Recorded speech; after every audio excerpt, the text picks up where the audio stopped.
Je suis très, très intimidé et très honoré de prendre la parole devant vous aujourd'hui. Et je goûte beaucoup mon nouveau séjour à Québec. C'est ma troisième venue dans cette université. Donc, j'y compte maintenant des amis et je vois de nouveaux collègues qui arrivent avec beaucoup de plaisir. Et je vois que beaucoup de sujets qui m'intéressent, m'interpellent, sont partagés par ces collègues. Et donc, j'apprends toujours beaucoup de la discussion, de nos discussions, de nos échanges, et puis qui parfois confirment des intuitions que je pouvais avoir et que mes camarades français dénoncent ou qui considèrent comme inaptes. Et moi, je trouve ici des soutiens en me disant finalement, je ne sais pas tout seul à penser ce que je pense. Donc, on en parlait ce matin avec Christelle et j'en parle souvent avec Anne-Marie et d'autres que j'ai toujours plaisir à retrouver ici. Et donc, je suis très heureux que la chère Antoine Turmel m'ait invité pour cette conférence et en même temps un peu intimidé parce que je dois vous le dire tout de suite, hein, il faut toujours placer les limites de son savoir avant de avant de les révéler. Mon tropisme et ma culture est une culture de publiciste à la base, de constitutionnaliste, puis je suis venu aux droits fondamentaux et vers le droit européen des droits de l'homme, et par nécessité et par intérêt, évidemment, droit général des personnes, on va le dire comme ça, et donc aux sujets qui sont traditionnellement en France, en tout cas, traités sous l'angle du droit civil, voire du droit pénal, et toujours donc avec une lecture qui est sans doute un peu différente des canons culturels ou traditionnels que l'on peut avoir. Et en particulier, je ne suis pas spécialiste du droit de ce qu'on a appelé, quand j'étais étudiant, le droit des incapacités, c'est-à-dire la protection des majeurs. Je n'en connais pas les arcanes, les détails. Je viens vers ce sujet-là avec un regard neuf et extérieur. Et j'en parlais ce matin avec une image que je dois au doyen Bernard Beignet, quand on discutait de l'annualisation possible d'un cours de droit des libertés. Il m'avait refusé cette annualisation en estimant qu'elle mettait en péril le droit civil. Il m'avait dit, de toute manière, les droits fondamentaux viennent au droit civil comme le chocolat chaud sur la glace à la vanille. Et il m'avait révélé qu'il n'aimait pas le chocolat chaud et que donc ça attendrait, la glace à la vanille devait être préservée. Donc je me sens un peu comme le chocolat chaud qui va venir vers la glace à la vanille pour vous présenter ce sujet qui sera donc nécessairement, par défaut de compétences, tourné vers le droit français et vers l'impact ou l'influence du droit européen des droits de l'homme sur le régime français de protection. Et donc, je ne vous parlerai pas de droit québécois ni canadien, et c'est le thème de la discussion. Vous pourrez me dire un peu ce qui correspond ou ce qui se différencie de ce que je veux vous apporter. Et le sujet principal de l'intervention, c'est donc d'essayer de décrypter un peu ce thème de la vulnérabilité, particulièrement dans le cadre du soin, mais pas exclusivement. On va aller un peu en entonnoir de généralité de la vulnérabilité vers le cadre plus spécifique de la santé et du soin, avec cette logique donc de savoir comment se situent aujourd'hui ces deux corpus, le corpus général des droits fondamentaux d'un côté, et un corpus un peu plus particulier de la technique de protection des majeurs dans le système civiliste ou plus largement de protection de la personne. Le terme de vulnérabilité, il est aujourd'hui très à la mode. On ne compte plus les textes qui s'y réfèrent, les jurisprudences qui s'y réfèrent parfois sans que le texte ne mentionne le terme, et puis beaucoup de travaux universitaires. Avec une forme de paradoxe que je vais soulever tout de suite, c'est qu'en faisant une recension dans le droit français de l'usage du terme vulnérabilité, on a quasiment 166 mentions dans les textes seulement du terme vulnérabilité, mais quasiment aucune, et je dirais même presque certainement aucune, c'est juste une précaution oratoire, dans le corpus du droit de protection des majeurs. C'est-à-dire que c'est un terme qui se développe en dehors de ce pourquoi on le pense prioritairement, a priori, comme prioritaire pour s'occuper des personnes les plus vulnérables, celles qui sont l'objet de protection. Et pourtant, la doctrine civiliste ou fondamentaliste, appelons-la comme ça, utilise beaucoup le terme de vulnérabilité à propos du régime des personnes protégées. Donc, on a le sentiment, peut-être intuitivement comme ça, pour démarrer, que c'est plus un concept général, je dirais pas philosophique, mais il est nécessairement philosophique, un concept général qui est utilisé par la doctrine ou par les discours politiques ou par les discours éthiques et qui est moins une notion juridique, même si elle l'est, mais dans d'autres corpus, encore une fois, que ceux auxquels on s'attendrait peut-être. Donc voilà une première déstabilisation, une première remarque. Pour poser un peu les termes du sujet, c'est un passage obligatoire. Le terme vulnérable vient du latin vulnerabilis, ce qui peut être blessé, frappé par un mal physique qui peut être facilement atteint, nous dit le dictionnaire, se défend mal, être vulnérable aux attaques de quelqu'un. Donc on voit bien que ce n'est pas quelque chose qui est forcément lié statutairement à la personne ou à l'individu, mais plutôt une situation dans laquelle on peut être blessé. Et ce n'est pas une situation de faiblesse, c'est une situation dans laquelle on encourt de pouvoir ne pas se défendre.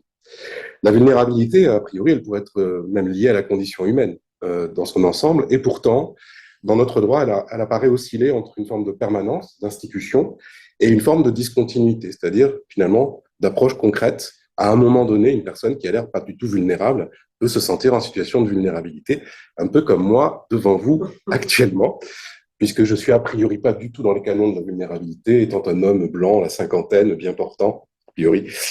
C'est toujours un malade qui s'ignore, mais je ne suis a priori pas dans les canons de la vulnérabilité, et pourtant, actuellement, je me sens devant vous tout à fait vulnérable. Pourquoi est-ce qu'il y a un autre enjeu qui est de nature un peu plus théorique, c'est que cette vulnérabilité, elle a l'air d'être antinomique avec l'idée même de sujet de droit. Parce que la façon dont on conçoit traditionnellement le sujet de droit relève en fait de la notion de liberté, de volonté, d'autonomie. Dans sa version canonique du 19e siècle, le sujet de droit, c'est quelqu'un qui domine justement, qui n'est pas vulnérable, qui exprime essentiellement une volonté. Je vais citer Savigny, donc le père des Pandectes, l'homme est sujet de droit parce qu'il possède cette possibilité de se déterminer lui-même, parce qu'il a une volonté. Et pourtant, cette version du sujet de droit, elle est typiquement celle du 19e, on ne la trouverait pas forcément avant, et puis elle a été largement critiquée ensuite, et on a le sentiment aujourd'hui qu'elle revient. On est quand même dans une période d'hyper-subjectivisation, on voudrait voir des sujets autonomes partout, y compris dans les animaux, dans la nature, dans l'intelligence artificielle. Donc c'est quand même curieux de voir cette vulnérabilité occuper autant d'espace à un moment où le sujet de droit apparaît comme totalement triomphant. En même temps, c'est peut-être pas un paradoxe, ça peut s'expliquer tout à fait naturellement. Et cette autonomie, elle est aussi celle des droits de l'homme, elle est celle qui est consacrée par la Déclaration française de 1789, un homme qui pousse ses droits devant lui en toute autonomie, et dont le principe est la liberté. Or, il y a un autre concept qui est venu occuper la place après la Seconde Guerre mondiale avec la notion de liberté, c'est évidemment la notion de dignité, qui a principalement dans les systèmes continentaux européens, mais principalement aussi en France, je crois, occupé la place, mais avec des sources aujourd'hui européennes aussi extrêmement puissantes, aussi bien en droit de l'Union européenne que dans la Convention européenne. Donc la notion de dignité de la personne, elle vient justement éviter ou contrecarrer les risques que prend la personne dans sa relation juridique, dans cette condition humaine, et donc elle est sans doute liée à la notion de vulnérabilité. J'y vois là un parallèle entre dignité et vulnérabilité. C'est parce que l'individu est digne, mais que cette dignité pourrait être, dans certains moments et pour certains actes, amoindrie, qu'on va tenir compte de sa vulnérabilité pour prévenir les atteintes à la dignité, me semble-t-il. Le consentement médical, c'est justement, à mon avis, l'expression de tout ça en même temps. Parce que l'institution de ce consentement médical comme étant la clé de voûte de toute la relation médicale, c'est à la fois un élément de liberté pour le patient, dans une situation médicale qui est forcément asymétrique en termes de savoir et en termes de souffrance, mais restaurer la dignité du patient, c'est tenir compte de sa vulnérabilité justement dans cette relation. Et en même temps, c'est bien la liberté du patient qu'on a toujours mis en avant pour protéger son intégrité physique, son autonomie corporelle, donc contre les risques de vulnérabilité. Et dans le code de la santé publique, on trouve de très nombreux usages du terme vulnérabilité concernant le patient et certaines catégories de patients plus particulièrement, notamment en psychiatrie où le terme est particulièrement utilisé. C'est pour ça qu'il n'y a pas forcément de paradoxe à voir dans la jurisprudence de la Cour européenne des droits de l'homme un usage assez intensif de ce concept de dignité, alors que le terme n'y est pas dans la Convention européenne, mais la Cour a jugé utile assez rapidement, dans les fin des années 90, début des années 2000, de marquer que l'ensemble de l'article 3 de la Convention, c'est-à-dire tout ce qui est interdiction des traitements inhumains et dégradants, donc intégrité physique, et donc relation de soins ou de recherche, était évidemment marqué du sceau de la dignité. C'était pas un risque pour la Cour, c'était une volonté de donner un concept, de donner un sens à cet article 3. Cependant, il faut bien voir que l'essentiel du droit de la santé est quand même jugé sous l'angle de l'article 8 aujourd'hui, c'est-à-dire du droit à la vie privée et donc de l'autonomie de la personne, où là, le principe de dignité n'est pas mobilisé en soi. Donc, on n'atteint pas toujours le degré d'atteinte à l'intégrité ou d'atteinte à l'autonomie de la personne qui nécessite de mobiliser l'article 3. On est quand même plus souvent sur l'article 8 de la Convention, donc le droit à la vie privée. Donc, il y a peut-être une cohérence qui se dessine, liberté du sujet de droit, mais aussi dignité du sujet de droit, vulnérabilité de la dignité qui tente à restaurer l'autonomie du sujet lorsqu'elle pourrait être menacée. On voit se dessiner quand même une sorte d'ensemble un peu cohérent, mais avec l'idée qu'on a quand même un concept plutôt doctrinal qu'un concept qui serait immédiatement lié à la protection de la personne dans les régimes de protection qui sont faits pour ça en général. Donc je vois là se nouer un sujet, un problème, une tension. Est-ce que le régime des incapacités, alors je vais utiliser ce terme qui est un peu daté aujourd'hui, qui ne correspond pas aux droits des majeurs protégés, mais je suis un vieux, donc j'aime bien préciser, je vais continuer à utiliser le terme droit des incapacités, ce qui me paraît plus clair, en réalité moins politiquement correct, mais plus clair pour qu'on puisse comprendre notamment la différence entre la perte d'autonomie et la vulnérabilité. Donc on a une tension qui se crée puisque la vulnérabilité ne semble pas être utilisée dans ce corpus, mais elle semble le surplomber, être derrière comme un ensemble d'éléments relatifs à la prévention des atteintes à l'autonomie de la personne. Et j'y vois une tension puisque le droit des incapacités ou le droit de la protection des majeurs est un droit statutaire, c'est un droit qui va créer des catégories juridiques de plus en plus fines, de plus en plus proportionnées, de plus en plus précises, de façon à protéger la personne. Et en créant ce mouvement statutaire, en créant cette rigidité nécessaire à l'application du droit dans le quotidien, elle menace aussi l'autonomie de la personne qui va se trouver protégée parfois malgré elle. Et donc la vulnérabilité vient en quelque sorte en tant que principe fondateur, en tant que principe qui fait partie du décor, qui englobe l'ensemble, vient parfois modérer justement cette protection. C'est-à-dire redonner un peu d'autonomie dans les actes à la personne qui est protégée.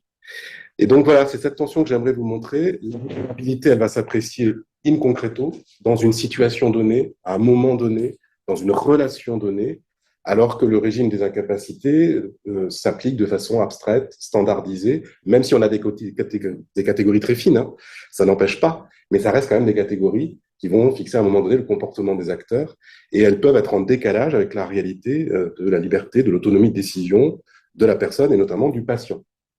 Plus particulièrement parce que la situation de santé est une situation dans laquelle on se trouve dans une situation de vulnérabilité qui peut ou pas correspondre à un régime de protection. Donc on va voir qu'il y a ce décalage entre abstrait et concret, entre standardisé et adapté à la personne, entre logique finalement civiliste statutaire d'un côté et logique des droits fondamentaux de l'autre, même si ce sont deux logiques qui ont tendance à se confondre et évidemment à se rapprocher, qu'on a du mal parfois à les distinguer dans une situation donnée. En tout cas, ça nous indique bien qu'il ne faut pas confondre vulnérabilité et faiblesse, me semble-t-il, dans le droit des incapacités, mais aussi dans le droit pénal, avec toutes les infractions liées avec l'abus de faiblesse. On a là deux notions différentes. S'il existe des relations claires entre faiblesse et vulnérabilité, la distinction s'opère, à mon sens, en raison du caractère extrinsèque de la vulnérabilité, qui est lié à la situation, et plutôt intrinsèque de la faiblesse. Même si le critère de la temporalité, la faiblesse pouvant être plutôt pérenne et pas forcément temporaire. Et c'est pas uniquement le critère de la temporalité qui joue. Il y a quelque chose qui est intrinsèque au sujet et il y a quelque chose qui relève plutôt de la situation dans le cadre de la vulnérabilité. Donc, quand on a des catégories qui ciblent explicitement une catégorie de personnes, quand on cible les personnes en situation de handicap, quand on cite les malades, quand on cite les personnes en très grand état de pauvreté, on a tendance à créer des catégories. Et ces catégories, elles sont soit instituées par un régime de droit pénal ou de droit civil, soit réutilisées par le juge pour présupposer une situation de vulnérabilité. Donc on a le même mot, on a les mêmes concepts, mais en réalité qui ne sont pas utilisés de la même façon et pas devant forcément les mêmes juges. Encore que ça dépend un peu de la façon dont les traditions juridictionnelles sont utilisées, puisque le Conseil d'État français, par exemple, aujourd'hui, ou la Cour de cassation peuvent mener en parallèle un raisonnement abstrait sur la loi et un raisonnement concret sur la compatibilité avec la Convention européenne de cette même application de la loi. Donc ça peut être deux techniques juridictionnelles. J'insiste sur le fait qu'il ne faut pas confondre vulnérabilité et faiblesse ou perte d'autonomie, ce qui est souvent synonyme. Et pourtant, lors de mes recherches, j'ai constaté de très nombreux glissements, y compris dans pas juste un travail doctrinal universitaire bâclé, mais dans des institutions qui sont chargées de la protection des personnes et qui pourtant ouvertement confondent les deux. Voilà ce que fait la Commission nationale consultative des droits de l'homme en France, un avis de 2015 sur le consentement des personnes vulnérables, donc particulièrement intéressant.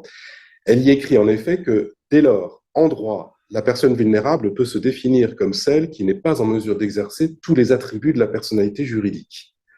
Le droit reconnaît deux sortes d'êtres vulnérables. Il y a tout d'abord les enfants Et il y a ensuite ceux qui, pendant longtemps, ont été appelés incapables majeurs et que l'on appelle désormais personnes protégées. Cette même phrase, à deux termes près, je l'ai retrouvée chez Pushta au XIXe siècle, chez les Pandectes, qui faisaient du sujet, donc, absolument la liberté, la volonté. Ça veut dire que cette Commission nationale consultative des droits de l'homme importe une vieille tradition qui considère que le sujet idéal, c'est un sujet autonome, et que dès qu'il est plus autonome pour une raison ou pour une autre, c'est une personne vulnérable. Là, on a là une confusion très nette. Plus inquiétant peut-être, du côté du Comité consultatif national d'éthique. Première institution en Europe, en tout cas, pour donner des avis dans le domaine de la santé et de l'éthique biomédicale. Elle opère le même glissement dans un avis 136 sur l'évolution des enjeux éthiques relatifs au consentement dans le soin. Le CCNE nous dit comment consentir à quelque chose que l'on ne comprend pas ou qu'imparfaitement, dans quelle mesure le consentement est-il compatible avec les états de grande vulnérabilité. Mais est-ce que la vulnérabilité porte sur la capacité à consentir ou est-ce qu'elle est liée à une situation donnée où on se sent en fragilité par rapport au fait qu'on n'arrive pas là maintenant à comprendre ce dont on vous parle, à envisager toutes les conséquences d'un pronostic. Ça n'a rien à voir avec une situation statutaire en réalité ou avec quelque chose de pérenne. Donc la perte d'autonomie, qui est pourtant elle aussi médicalement constatée, accroît le risque de vulnérabilité, certes, mais elle ne se confond pas avec la vulnérabilité. Trop souvent, on pense que l'on protège la personne en actant de sa perte d'autonomie, parce que cette perte d'autonomie pourrait lui nuire. Mais en réalité, il faut restaurer cette autonomie en prenant en compte la situation de vulnérabilité. Et donc, quelque part, l'institution de la vulnérabilité se retournerait contre l'autonomie concrète. Si j'institue une protection, l'individu n'est plus autonome dans ses choix au moment où il doit les faire. Donc, on présuppose peut-être trop de perte d'autonomie et pas assez de prise en compte d'une vulnérabilité qui est spécifique à une relation. Donc, la vulnérabilité, je vous propose de la penser donc, comme un état de fragilité qui est antérieur à l'atteinte au droit et non pas nécessairement une situation pérenne. Voilà pourquoi les droits fondamentaux appellent un régime de protection. Les régimes civilistes viennent nourrir un droit fondamental et en même temps préviennent l'abus de cette protection en prévoyant qu'il y a une soupape qui est la vulnérabilité qui pourrait restaurer l'autonomie face à son propre protecteur en fait. C'est pour ça qu'on va le voir, l'importance de distinguer les actes patrimoniaux et les actes à la personne, l'importance de mesurer même dans une personne qui a des troubles psychiatriques le moment de lucidité qui lui permet éventuellement de comprendre la situation reste important.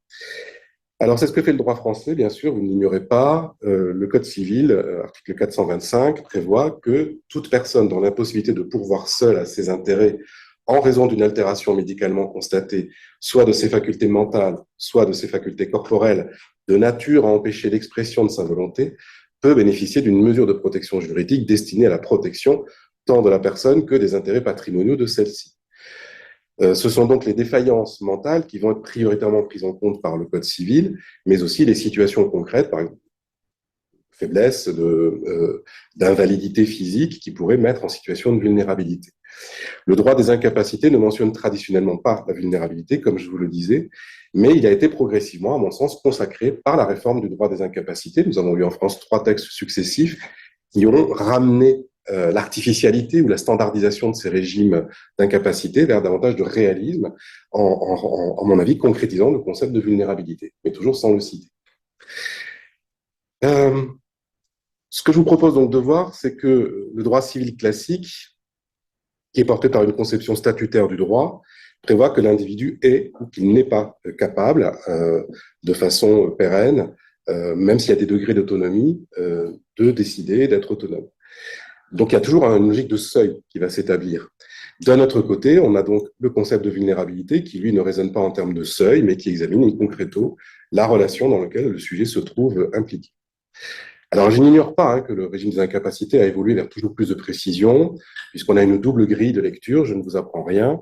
D'un côté, les types d'actes, actes conservatoires, actes d'administration, actes de disposition, et de l'autre, tous les régimes gradués de la tutelle, curatelle, sauvegarde de justice.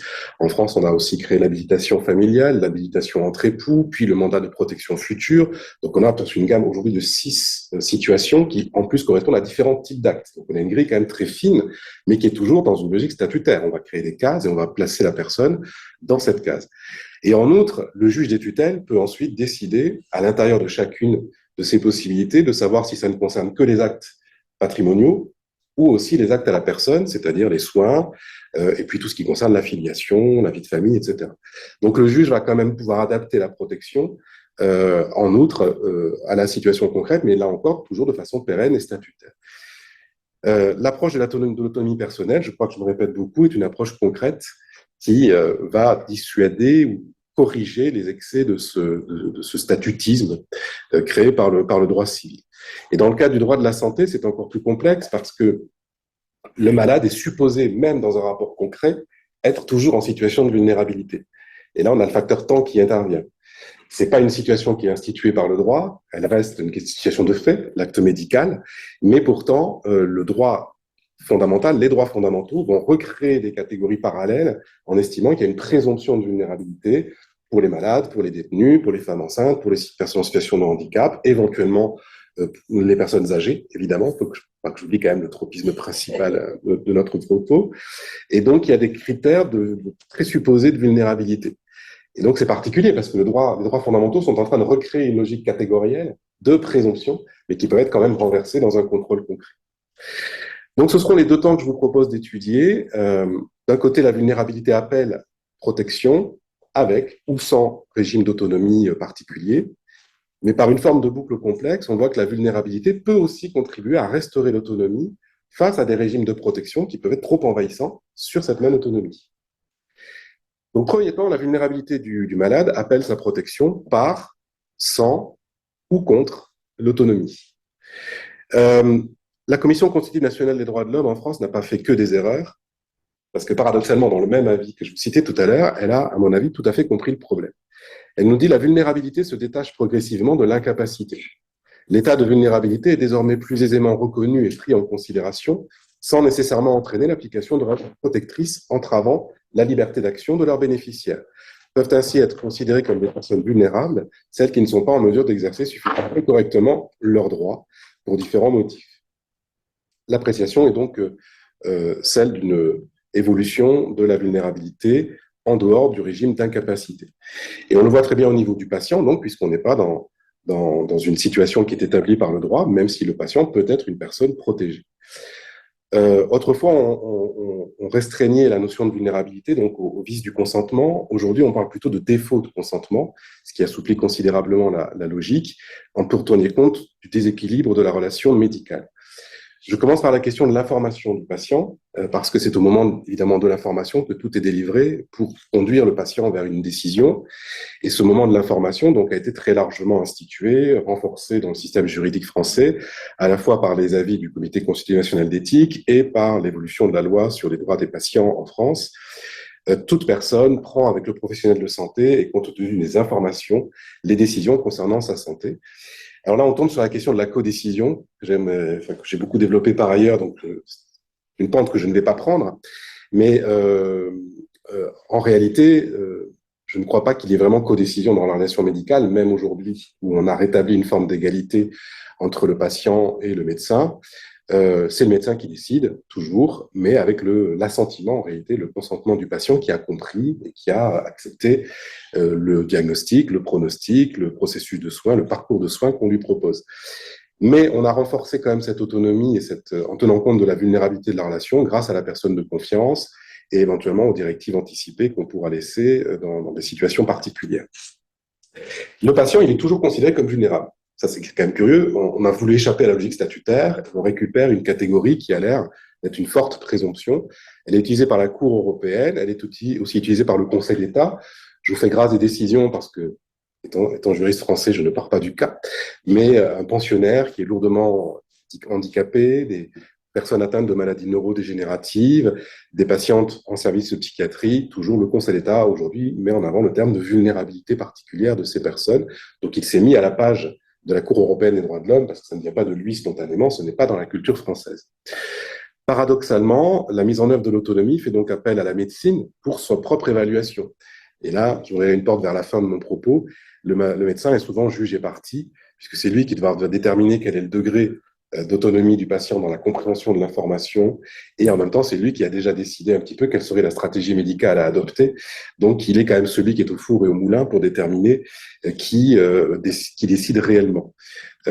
Ceci étant dit, l'établissement de cette autonomie a été largement protocolisé aujourd'hui en médecine. On a des formulaires de plus en plus précis à faire remplir par le médecin avec le patient ou avec un tiers, de façon à mesurer l'intelligibilité, la rationalité de la compréhension, mais également la rationalité du comportement qui est adopté, la prise en compte des contraintes et de leur perception. Donc, il y a une forme quand même d'objectivation de la mesure de l'autonomie, et on sait très bien qu'elle ne peut pas échapper quand même à la subjectivité du ou des médecins dans l'appréciation de la vulnérabilité du patient. Donc, le juge a toujours en tête de garder une présomption de perte d'autonomie, en quelque sorte, concernant le patient, et donc de recréer cette catégorie objective de patients comme vulnérables. Sont toujours donc des conditions de vulnérabilité, la question de l'âge, la question de la souffrance, la question du type de pathologie, la question de l'autonomie physique de la personne, et notamment sa possibilité de quitter le lieu dans lequel elle est soignée si elle sent qu'elle subit des soins qu'elle ne devrait pas subir. La Cour européenne rajoute à cela une couche, je dirais presque de discrimination positive à la mode nord-américaine, puisque lorsqu'il s'agit de populations qui sont systémiquement considérées comme ayant souffert, même si c'est plus toujours le cas dans une société, on présume qu'en outre, elles sont d'autant plus vulnérables. Donc, c'est le cas des Roms, par exemple, des populations roms dans la jurisprudence européenne, des homosexuels, des déficients mentaux, c'est le mot qu'utilise la Cour, ou des personnes qui ont été discriminées justement pour leur état de santé, comme les personnes porteuses du VIH, qui sont systématiquement assignées à une position de personnes vulnérables. Ça vaut évidemment pour tous les milieux fermés, les détenus, les militaires, la santé en prison ou la santé dans les casernes, rajoutent une couche de vulnérabilité à ces situations. Alors, donc, je pourrais développer le handicap aussi, qui est une logique extrêmement proche en réalité, puisqu'on a une perte d'autonomie physique ou mentale qui présuppose concrètement ensuite des situations de vulnérabilité. Tout cela va de soi. J'essaie de rattraper un petit peu le temps qui est en train de m'échapper. Que fait la vulnérabilité donc elle restaure l'autonomie perdue du patient qui ne serait pas protégé par un régime de protection particulier. On a donc l'obligation pour l'État d'adopter des mesures positives. L'État doit aller à l'avant du patient pour s'assurer qu'il ne se retrouvera pas dans un abus de vulnérabilité, nécessairement en situation de vulnérabilité, mais ce qu'il faut éviter, c'est l'abus de cette vulnérabilité par les tiers. Donc, les États doivent multiplier les mesures de prise en compte de la vulnérabilité des patients, de leur entourage également, faire en sorte que les lieux d'hospitalisation, les lieux d'accueil, les lieux de santé soient toujours éthiquement équipés d'une certaine façon. J'en veux pour preuve une affaire intéressante qu'a jugée la Cour européenne, une affaire Heinrich contre Allemagne, où une infirmière qui travaillait dans une maison de retraite médicalisée, c'est le seul exemple que j'ai trouvé sur les vieux, donc une maison de retraite médicalisée qui avait à plusieurs reprises dénoncé les conditions de travail du personnel, dont elle estimait qu'elles avaient un impact évidemment sur la qualité de la prise en charge des résidents. Et elle a fait l'objet d'un licenciement pour avoir ainsi exposé le fonctionnement interne de l'établissement. Donc elle a fonction de lanceur d'alerte. Et la Cour européenne lui a effectivement octroyé ce statut de lanceur d'alerte avec une motivation que je vous livre parce que chaque mot compte. Dans des sociétés dont une part toujours plus importante de la population âgée fait l'objet d'une prise en charge institutionnelle, la divulgation d'informations sur la qualité et les insuffisances de cette prise en charge revêt une importance capitale pour la prévention et les abus en raison de la vulnérabilité particulière des patients concernés qui ne sont pas toujours en mesure de signaler eux-mêmes les dysfonctionnements pouvant affecter les soins qui leur sont prodigués. Donc là, on voit bien qu'on a cette logique d'enfermement, d'impossibilité de dénoncer et que donc tous ceux qui feront ce travail sont des lanceurs d'alerte protégés par la Convention et aujourd'hui par un statut tout à fait élaboré par la loi française, comme dans d'autres systèmes étrangers. Il est évident que les patients donc, cumulent un certain nombre de vulnérabilités, surtout s'ils sont mineurs, surtout s'ils sont eux-mêmes déjà protégés. C'est ce qui va être l'objet de la seconde partie, où on va essayer de croiser maintenant donc, ce régime civiliste avec cette logique fondamentale que l'on vient d'examiner. Et donc, je voudrais vous montrer que la vulnérabilité conduit à la marge à restaurer l'autonomie du patient qui a été placé dans une protection qui, en fait, limite son autonomie, puisque c'est un tiers qui va prendre la main sur les choix, soit évidemment patrimoniaux, mais éventuellement aussi sur les choix de la personne, sur son corps, sur la vie personnelle. Si on prend le risque donc, de confondre vulnérabilité et incapacité, on prend le risque de ne pas voir l'effet correctif de la vulnérabilité sur un régime qui est censé protéger la vulnérabilité. en réalité. Donc, il y a peut-être deux usages du mot vulnérabilité, hein. Il y a un cercle général de vulnérabilité qu'à mon avis, il faut retenir comme simplement exclusivement vulnérabilité. Et après, il y a un cercle intérieur avec la faiblesse, qu'il faudrait appeler que faiblesse et ne pas confondre avec la vulnérabilité, comme je vous l'ai expliqué. La protection légale, elle a donc pour effet de créer une situation dans laquelle l'individu est protégé, mais son autonomie concrète se trouve aussi menacée. Il devient vulnérable quelque part en raison du régime qui prévient sa vulnérabilité. Je ne sais pas si j'insiste peut-être trop là-dessus, mais c'est ce que je voudrais que vous reteniez comme idée. Et cette idée-là, elle apparaît dans différentes recommandations du Conseil de l'Europe. Elle n'est pas totalement le fruit de mon cerveau éclairé, évidemment. Vous avez une recommandation du 23 février 1999 du Comité des ministres du Conseil de l'Europe qui met en avant cette idée en disant que les principes de prééminence des intérêts et du bien-être de la personne et le respect de ses souhaits et de ses sentiments doivent conduire à ne pas automatiquement priver la personne concernée de ses droits à caractère personnel. Donc c'est bien de créer des régimes d'incapacité, mais c'est mieux de penser qu'ils ne sont toujours que sous réserve, que ponctuellement, on ne puisse pas lever cette incapacité pour permettre à la personne de mener son autonomie concrètement au moment où elle a la lucidité nécessaire pour le faire. Donc en dépit d'un modèle statutaire très affiné aujourd'hui, avec une déclinaison que je vous ai montrée, on conserve malgré tout une forme de logique patrimoniale, de logique donc, du tiers qui prend en charge les intérêts de la personne, indépendamment du soin de la personne en réalité. Donc cette logique du tiers, cette logique de la protection, elle est une logique statutaire qui a tendance peut-être à nier le caractère ponctuel ou concret d'une chose.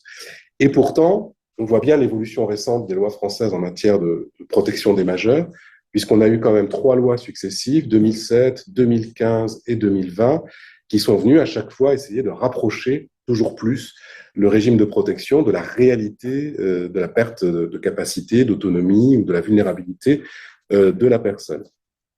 Celle de 2015, pardon, nous intéresse plus particulièrement parce qu'elle porte vraiment sur le système de santé, et celle de 2020 est venue corriger les excès de cette loi. Alors, on s'en issue principalement l'article 458 du Code civil, qui a décidé d'écarter l'assistance à la représentation de la personne pour les actes strictement personnels, et qui a fixé donc une liste non exhaustive de ces actes. Donc il y a tout ce qui concerne la filiation, les relations de famille, mais on y a introduit en fait tout ce qui est santé, tout ce qui est lien avec les choix corporels, avec la prise en charge, le bien-être de la personne. Aujourd'hui, on a décidé de les déconnecter complètement. Donc il faudra une décision du juge des tutelles pour estimer que la protection du tiers s'applique aussi aux actes de soins. Donc on redonne la priorité totalement à une appréciation concrète sur le moment de la capacité à consentir de la personne. C'est ce qu'appelait déjà le Conseil consultatif national d'éthique de ses voeux, en disant qu'il ne fallait pas une présomption irréfragable de perte d'autonomie concernant la santé et la prise en charge de la personne.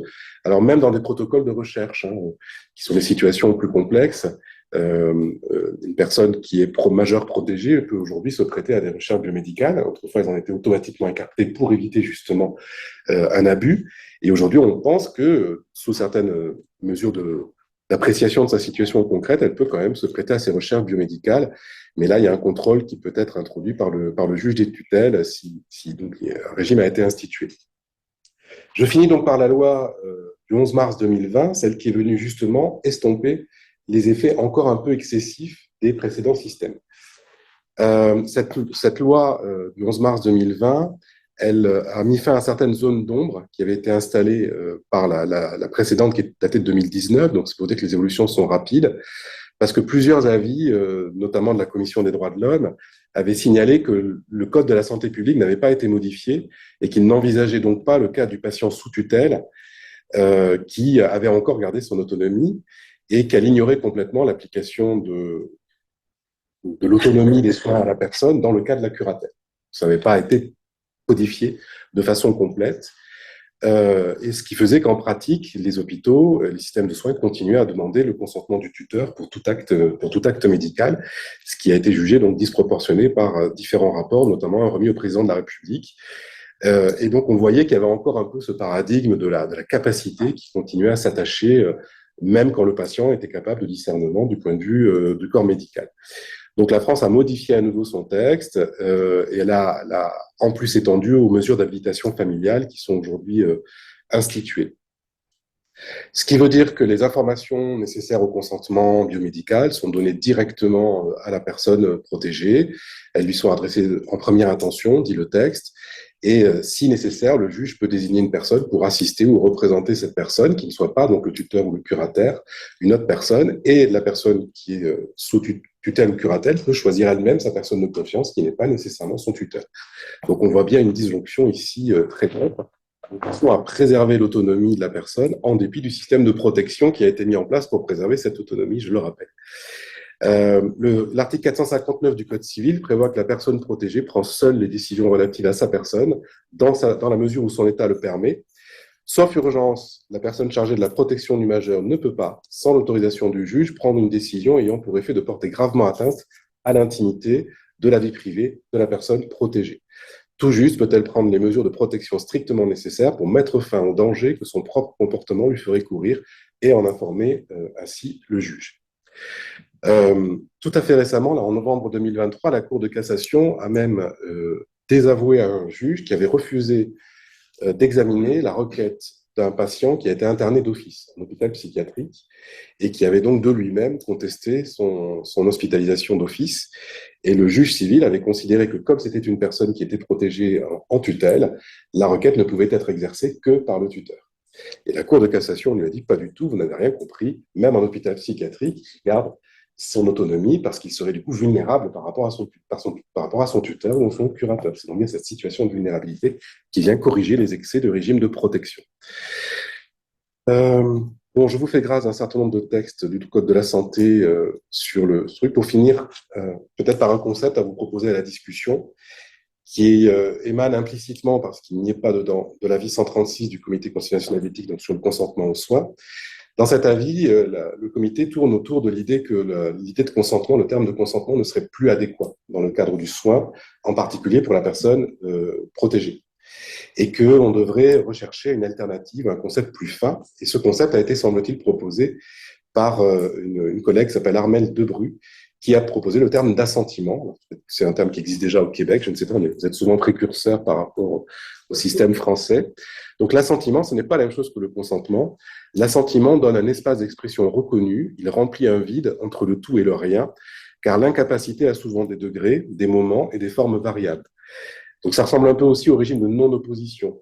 C'est-à-dire qu'en fait, le patient, conscient de fait, accepte de fait d'être soigné, il ne se rebelle pas, mais le moindre signe de rébellion montre qu'il n'y a pas d'assentiment, alors qu'il a pu consentir à un moment donné au protocole de soins qu'on lui avait proposé.